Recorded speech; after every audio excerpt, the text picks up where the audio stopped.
შვილდოსანო, როგორ ხარ? კეთილი იყო შენი მობრძანება არხზე. დავიწყოთ შენი კითხვა. შეგახსენებ, რომ ეს არის ზოგადი კითხვები, ამიტომ გთხოვ აიღო ის, რაც შენთან რეზონირებს, რაც შენ სიტუაციას ეხება, ხოლო რაც არა. გაუშვა და ასევე შეამოწმო შენი მთვარის და ასცენდენტის ნიშანი, რადგან ისინი შესაძლოა უფრო მეც გიჩვენებდნენ, ვიდრე აქ ჩანს. შენს კითხვას ანგელოზებით დავიწყებ. შეტყობინება ზეციდან, სინათლის შეტყობინება, ნიშანი მშვილდოსნისთვის. რა უნდა იცოდეს ახლა თავისი ანგელოზებისგან? რა შეტყობინებაა? კარგი შეტყობინება მოდის მთავარ ანგელოზ რაგულების მეშვეობით და ის გეუბნება, რომ როდესაც გრძნობ, რომ უსამართლოდ მოგექცენ, მე აქ ვარ შენი წონასწორობის აღსადგენად. ეს იმიტომ, რომ თქვენგან ზოგიერთი ცხოვრობს უსამართლო სიტუაციაში, არა? შენ რაღაც საკითხს უსამართლოდ გრძნობ საკუთარი თავისთვის. ან ასევე მეუბნება იმას, რომ ბოლოს და ბოლოს მოდის სამართლიანობა და წონასწორობა, რომელსაც ელოდები, რადგან ღვთაებრივი სამართლიანობა მოქმედებს შენს ცხოვრებაში. ამბობს, რომ ის განათებს, ასევე ანათებს იმას, რაც არის სამართლიანი და ჭეშმარიტი. დაგეხმარება დაინახო თითოეული სიტუაცია დიდი სიცხადით, რათა მიიღოს სწორი გადაწყვეტილებები როგორც პირადი სიკეთისთვის, ისე უფრო დიდი სიკეთისთვის. მიუხედავად იმისა, რომ დღეს შესაძლოა გადიხარ რაიმე სახის კონფლიქტს, რომელიც გააწუხებს, უნდა გჯეროდეს, რომ ღვთაებრივი სამართლიანობა ყველაფერზე მაღლა დგას. ხო, მომიწოდო წესრიგისა და მშვიდობის აღსადგენად, რადგან ერთად შევქმნით სივრცეს, სადაც სიმართლე აყვავდება. ასე რომ მე გეტყოდი მოემზადო იმის ანახავად, თუ როგორ მოქმედებს ღვთაებრივი სამართლიანობა შენს ცხოვრებაში. და ასევე იმის ანახავად, რომ კარმა ნამდვილად არსებობს, რადგან აქ არის ვიღაც, ვინც მშვილდოსანთან კარგად არ მოქცეულა. საქმე ის კი არ არის, რომ შენ შურის ძიებას ეძებ, არამედ აქ ღვთაებრივი სამართლიანობა ნამდვილად მოქმედებს. ნახოთ, რას გვეუბნებიან ანგელოზები მშვილდოსანო. ეს კითხვები ყოველთვის ზოგადია. თუ შენ გინდა შენი კონკრეტული შემთხვევა განიხილო, შეგიძლია დაჯავშნო პირადი კონსულტაცია ჩემთან ვებგვერდის მეშვეობით. მისამართს ყოველთვის ხედავ ვიდეოში, მაგრამ ასევე გაქვს დაფიქსირებული კომენტარი შენს ნიშანთან, რომელიც პირდაპირ გვერდზე გადაგიყვანს. ნახე, საქმეები ლაგდება და საკმაოდ ხელსაყრელი გზითაც, რადგან შენ გაქვს მზე. მზე ანათებს შენს ცხოვრებას ყველა იმ სფეროში, რომელსაც ამ მომენტში წონასწორობა და სინათლე სჭირდება. ეს სიტუაცია, რომელიც გაწუხებს, რადიკალურად იცვლება, განსაკუთრებით თუ არსებობს სიტუაციები, რომელთა შესახებაც არ იცი. იწყებ იმ შემჩნევას, რომ საქმეები იწყებს დალაგებას. ჭეშმარიტი, სამართლიანი, ღირებული ინფორმაცია შენთვის მოდის, თავს იჩენს. მაგრამ მზე ასევე გვაყენებს შენთვის წარმატების, სიმრავლის, აყვავების, გაფართოების სიტუაციაში და განსაკუთრებით იმის დანახვაში, რომ ცხოვრება შენთვის ნამდვილად იცვლება. ხდება უფრო მასტიმულირებელი, უფრო მიმზიდველი. შენ იწყებ ენერგიის, ენთუზიაზმის, სიცოცხლის უნარიანობის აღდგენას, რადგან რა თქმა უნდა, თუ ცხოვრობდი უსამართლო სიტუაციაში, მოუხერხებელ სიტუაციაში, ან ეს სხვა ადამიანის გამო იყო გამოწვეული, ცხადია, რომ შენ იმსახურებ ამ მომენტს. მაშინ შენ მადლიერი იქნები ამ კურთხევისთვის, რომელსაც ღვთაებრივი სამართლიანობა გიგზავნის. ვფიქრობ, ყველაფერი, რასაც გეუბნებიან, არის ისიც, რომ ამ კვირაში დაინახავ, როგორ იღება კარები სიმრავლისკენ. რადგან შენ იზიდავ ამ გამაფართოებელი ენერგიის მეშვეობით, დამოკიდებულების შეცვლით, აზროვნების შეცვლით და იმ სტიმულაციით, რაც გაქვს ენერგეტიკულ დონეზე, დიდ სიმრავლესა და კეთილდღეობას, განსაკუთრებით იმიტომ, რომ ცვლის შენს დამოკიდებულებას პოზიტიური აზროვნების კუთხით. შენ ცვლი მენტალურ სიბნელეს, რადგან ამოდის ხმლების 6-იანი. და დაიწყე ამის მართვა ახლავე, არა? როგორ შემიძლია ვიმოქმედო? აღარ გავაგრძელებ ამაზე ფიქრს, რადგან ეს ნამდვილად იცვლება. აქ არის სამართლიანობა. მე გავდივარ სიტუაციას, რომელსაც არ ვიმსახურებ, მაგრამ ამიტომაც ღმერთი იღებს საქმეს თავის ხელში, სამყაროს ენერგიის ოსტატი, რადგან ეს სიტუაცია ჩემს ცხოვრებას აღარ ეკუთვნის. მაშ ასე, მე ვცვლი ჩემს აზროვნებას ამ სიტუაციასთან დაპირისპირების გზას და აღარ მჭირდება წუხილი, არამედ უნდა ვიმოქმედო და კონცენტრირება მოვახდინო შედეგზე, რომელსაც ვისურვებ, მაგრამ სრულიად პოზიტიურ და ჩემთვის და სხვებისთვის ხელსაყრელ შედეგზე, რადგან სამართლიანობა დაუნდობელია და ასევე თითოეულს მისცემს იმას, რასაც იმსახურებს ან რაც ეკუთვნის. ანგელოზები ახლა თქვენთან არიან და გთხოვენ, რომ თქვენი საზრუნავი და ტკივილი ზეცას მიანდოთ, რადგან ეს ფოთვა ხო არაფრის მომტანია, რა? და შიში შენ ცხოვრებაში უფრო მეტ მღელვარებას და უფრო მეტ შიშს იზიდავს. და რაც ამ მომენტში გვჭირდება არის აღდგენა. აქ არის კვერთხების მეფე. კვერთხების მეფე ხარ შენ. წარმოიდგინე, როგორ შეიცვლება საქმეები თუ ტკივილიდან დიდებასა და სიმრავლეში გადახვალ. და კვერთხების მეფე გეუბნება. რა გინდა ახლა გქონდეს, რადგან ახლა შენ გაქვს სწრაფად აღწევ, ადვილად აღწევ. ეს ენერგია გეხმარება პირდაპირ მნიშვნელობით გააფართოო შენი პერსპექტივა ხედვის არეალით, რომელიც უპირისპირდება ყველაფერს, რასაც შენ გინდა დაუპირისპირდე, რადგან აფართოებს შენს პერსპექტივას და ზრუნავ იმაზე, რაც მნიშვნელოვანია. რადგან გარდა ამისა, შენ ამ სიტუაციაში არასათანადოდ შეაფასე შესაძლებლობები ან დაფლანგე შესაძლებლობები, ან ვერ დაინახე, არა? გარკვეული მნიშვნელოვანი დეტალები, რომლებსაც შეეძლო შეეცვალა შენი რეალობა. კვერთხების მეფე გაჩვენებს ამას. არაფერი დაგიკარგავს, პირიქით, ბევრად მეც მიიღებ, ვიდრე ელოდი.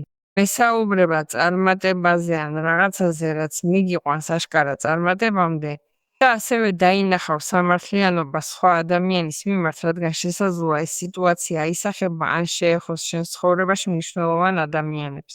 ამიტომ კვერთხების მეფე ასევე არის ეს ენერგია შენთვის. ძალიან მნიშვნელოვანი იმისთვის, რომ მოქცეს ძალა და გამბედაობა. გითხრას, რომ ასევე თუ არსებობს ვინმე, ვინც დაზარალდა ამ სიტუაციით, რომელიც შენთვის მნიშვნელოვანია, შენ გექნება შესაძლებლობა რაღაცნაირად დაეხმარო, მხარი დაუჭირო და ასევე გადაუჭრა ეს საკითხი იმ ადამიანს. ნახოთ, კიდევ რას გვეუბნებიან ბანკოები იმასთან დაკავშირებით, რაც შეიძლება მოდიოდეს.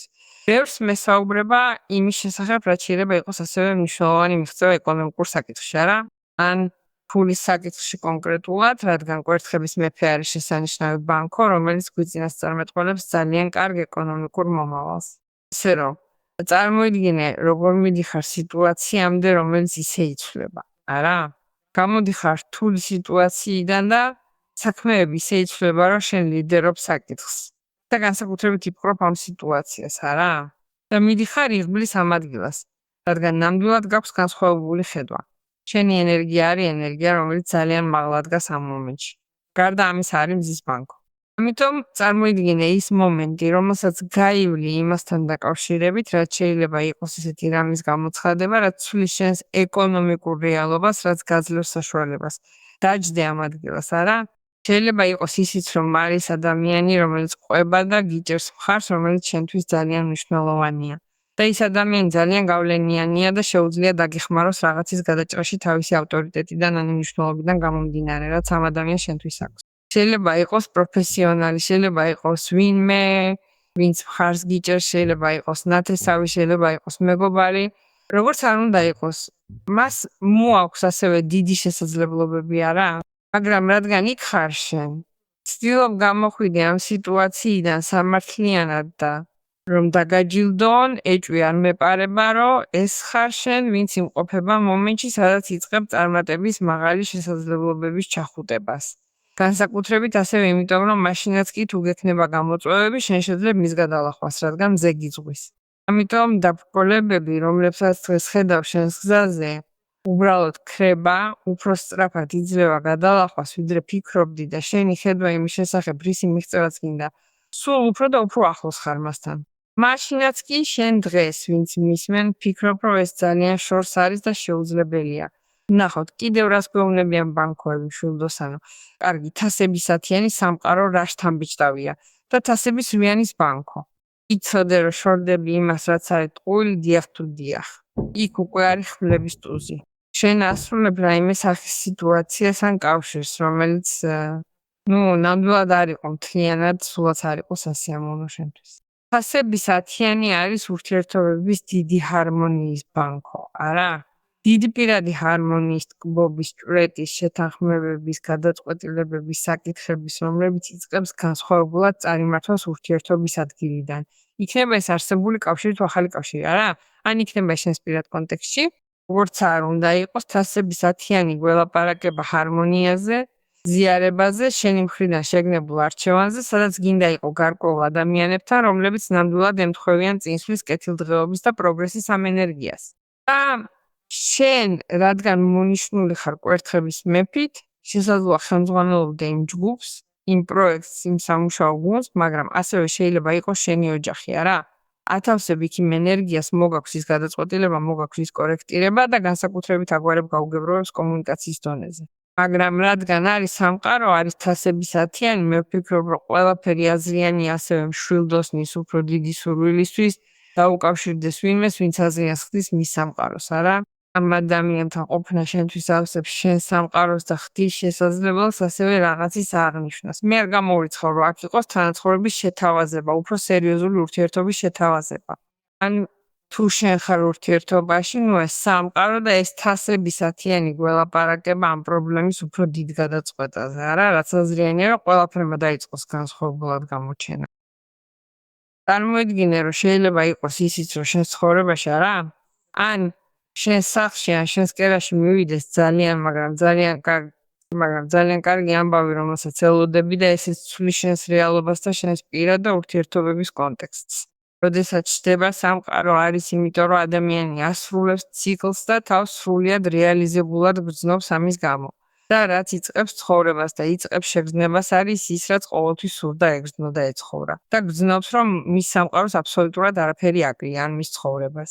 თასებისათიანი და სამყარო ასევე არის რთული და უარყოფითი სიტუაციების ციკლის დასასრული ურთიერთობების დონეზე. ან ასევე, რომ შენ გქონდა პრობლემა სხვა ადამიანთან, არა? მოუხერხებელი სიტუაცია ურთიერთობაში, რომელიც ამ ადამიანს შენი სამყაროსგან იზოლირებულად, შენი რეალობისგან იზოლირებულად ხდიდა. და დღეს ცხოვრება გიჩვენებს მას ჩართულს, ბოდიში, ჩართულს შენ სამყაროში. შენ გაქვს ხმლების ტუზი. ხმლების ტუზი არის ტრიუმფი, რომელიც გარანტიას იძლევა იმისა, რაც არის ნებისმიერი სიტუაციის გაწყვეტა, რომელიც ბლოკავს ამას და აზრიანია სამართლიანობისთვის და აზრიანია ასევე სიმართლისთვის. განსაკუთრებით თუ ამ სიტუაციაში იყვნენ ტყუილები და ეს უნდა გაირკვეს. თუ იყვნენ ადამიანები, რომლებიც ჩაერივნენ, რათა შვილდოსნის ოჯახი გამოსულიყო წონასწორობიდან, ან შვილდოსნის ურთიერთობაც აირეოდა, როგორც არ უნდა იყოს. აქ არის ჩარევა იმასთან დაკავშირებით, თუ რას განახორციელებს შენ, სადაც გარკვეულ საზღვრებს დააწესებ. საქმეებს წესრიგში მოიყვან, ყველაფერში ძალიან ზუსტი იქნები და შენ გაქვს თასების ვიანი. აითვალისწინე, ზოგჯერ თასების ვიანიაც გვიწევს წინ წავიდეთ იმ მდგომარეობის მიღმა, რომელსაც უკვე აღარაფერი დარჩა და შენ ცხოვრებაში წონა აღარ აქვს, ხომ? ამიტომ ამ ყველაფრამდე მისასვლელად ბევრ თქვენგანს მოუწევს გადაწყვეტილების მიღება, რომელიც მოდის პირადი კორექტირებიდან, ამ შემთხვევაში, სადაც მოგიწევთ რაღაცისგან გაშორება. იქ კარგი იპოვო ბედნიერება, რადგან ნამდვილად გაქვს ბედნიერების პოვნის ნება და იმის, რომ ეს ყველაფერი მოხდეს. ასე რომ შეიცი, რომ პირადი კორექტირება, რომელიც უნდა გააკეთო გადაწყვეტილებებთან ერთად, რაც უნდა მიიღო დაკავშირებული ამასთან, არა? ის რაც უკვე აღარ გაკმაყოფილებს, არ გავსებს, არ გიხარია, არ კვებავს, არ გაძლევს სიყვარულს, არ გაძლევს მხარდაჭერას, მოგიწევს დატოვო, რადგან საბოლოო ჯამში თუ არა ყოველთვის ერთსა და იმავეს მიიღებ. უკვე იცი, რომ იმ ადგილას ან იმ სიტუაციაში ან იმ ადამიანთან აღარაფერია დარჩენილი, რისი მიღებაც შესაძლებელია. ასე რომ კარგი ჩვენ გვაქვს სხვა რამეზე გადასვლის ნება, არა? ჩვენ ამას ვაკეთებთ, ტკივნეული არა კომფორტულია, მაგრამ ჩვენ ამას ვაკეთებთ. ეს აუცილებელია. შენ საკმარისად ჭკვიანი ხარ იმისათვის, რომ აღიარო, რომ მეორე მხარეს ეს ყველაფერი გელოდება ეჭვი არ ეპარება. ნახოთ, რას გვეუბნებიან. ბევრი თქვენგანი აღნიშნავს იმას, რაც არის ბიზნესი, რადგან აქ არის კვერთხების მეფე, არის სამყარო და რადგან არის ხმლების ტუზი, თუ აქამდე არსებობდა დაბრკოლება იმის გასაკეთებლად, თუ ვერ მიაღწევთ მორიგებას, შეთანხმებას, თუ არსებობდა გაუგებრობა, კარგი ესეც, რადგან ეს აზრიანია იმისთვის, რაც შეიძლება იყოს უფრო დახვეწილი, ან უფრო მკაფიო ანალიზი რაღაცაზე, რასაც სწავლობდით, რაც აქამდე ვერ ჩანდა, არ ხორციელდებოდა. ეს მხოლოდ გულწრფელ საუბარსა და რთულ და გამათავისუფლებელ გადაწყვეტილებას არ ეხება, რომელსაც მიიღებ თასების ვიანით. არამედ ასევე ვხედავ, რომ ეს აანონსებს ტრიუმფის ან მნიშვნელოვანი მიღწევის შესაძლებლობას ბლოკირების ადვერსიტეტის მომენტის შემდეგ იმასთან დაკავშირებით, რაც არის ბიზნესი, სამუშაო შეთანხმება, სამუშაო პირობა, რაღაც რაც შენთვის უსამართლო იყო, თითქოს უსამართლობის გამო წაგართვეს ეს შესაძლებლობა. თითქოს წაგართვეს ეს შესაძლებლობა ურთიერთობების დონეზეც. შენთვის უსამართლო იყო ამ სიტუაციის გავლა, ამის დაკარგვა და განსაკუთრებით ამ უსამართლობამ ზოგიერთ შემთხვევაში გამოიწვია ის, რომ არ გქონდა სწორი ხედვა იმისა, თუ რა გადაწყვეტილება უნდა მიგეღო. და შესაძლოა შეცდი გადაწყვეტილებაში, რომელიც მიიღე და ახლა ყველაფერს თავიდან აცოცხლებ, რადგან ეჭვები აღარ არის, წინააღმდეგობები აღარ არის და შენ გქონდა სიცხადე. ამიტომ იზეიმებ ბევრ რამეს. კარგი ნომერი 29, შენ ძალიან ინტუიციური და კრეატიული ხარ შენი გონება ფიქრობს და ვიზუალიზაციას უკეთებს ყველა იდეას ამ მომენტში, მათ შორის იდეებსაც, რომლებიც არაფრისგან ჩნდება, რომლებიც მოგცემს ძლიერ იმპულსს, განახორციელო ყველაფერი, რაც გინდა, ან ყველა ის მატერიალური რამ, რაც ერთიანობას ქმნის შენ სამყაროში. ეს დაკავშირებულია კვერთხების მეფესთან ნომერი 11 ნუმეროლოგიაში. შთამბეჭდავია მშვილდოსანო. მომეწონა შენი კითხვა. გთხოვ, გჯეროდეს განაცხადო, რადგან ეს შენთვის მოდის.